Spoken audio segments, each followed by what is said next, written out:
Welcome to the Slop Farm. Enjoy the video. You start by ensuring Java 11 or newer and a build tool are installed. This lets Spring Boot run reliably. Once done, create a Firebase project and enable the exact APIs you need, usually authentication and Firestore, then download the service account JSON. Make sure to add the Firebase admin SDK dependency to your POM. XML or build. Gradle and put the service account JSON into src/main/resources, not the class path route, so your app can load credentials securely at runtime.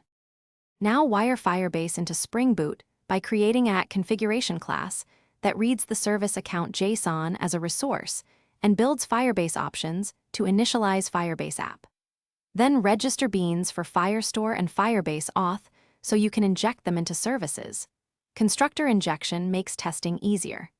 Make sure to load the credential path from an environment variable or a base 64 encoded secret to avoid committing credentials. Once your beans are available, you can call Firestore APIs and verify tokens with Firebase auth in controllers and services. Finish by implementing controllers that accept client ID tokens and call Firebase auth. Verify ID token, then map user identities to your Firestore reads and writes. Test against the Firebase emulator or mock the admin SDK so CI remains deterministic. Integration tests catch config bugs early.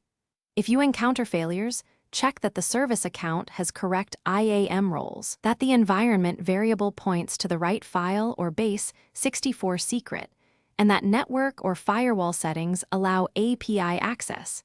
These fixes resolve most startup issues. Thanks for watching. Consider subscribing if we helped you today.